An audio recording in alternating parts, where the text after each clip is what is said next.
Hello, Professor Baldwin and medical terminology classmates. My name is Michelle Shagian, and my presentation is on Addison's disease. Addison's disease is a rare endocrine disorder that affects about 1 per 10,000 people. It is characterized by the hyposecretion of adrenocorticoid hormones due to destruction or dysfunction of the adrenal cortex, which is part of the adrenal glands. The adrenal glands lie superior to the kidneys. I have provided a cross-section of one adrenal gland. The adrenal cortex surrounds the adrenal medulla and comprises approximately 80% of the volume of one adrenal gland. The adrenal cortex is very important because it produces adrenocorticoid hormones that are vital to our well-being. There are two classes of adrenocorticoid hormones: glucocorticoids and mineralocorticoids. Cortisol is the primary glucocorticoid. It plays a role in the metabolism of carbohydrates, proteins, and fat, glycogen formation, immunity, stress responses, and emotional responses. Aldosterone is the primary mineralocorticoid. It plays a role in extracellular fluid volume, electrolyte balance, water balance, sodium absorption, and potassium excretion.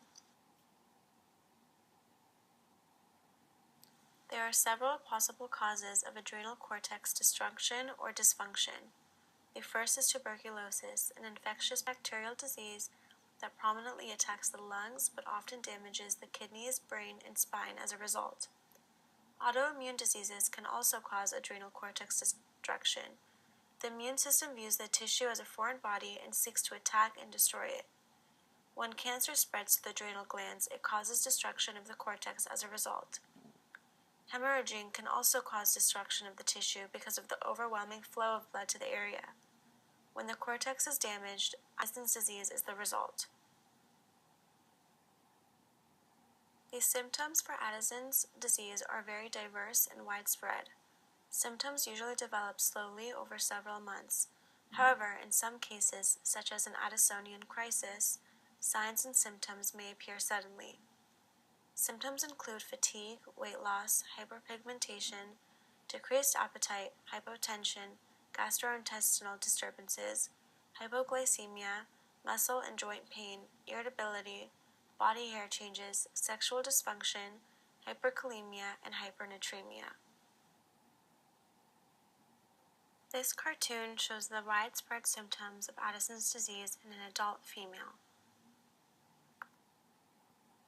This is how hyperpigmentation may present in the body. In the upper left image, the individual's gums are much darker than normal. The bottom right image shows the difference in hand color before and after Addison's disease. As you can see, the hand has a much more bronze pigmentation after disease onset. There are several ways to diagnose Addison's disease.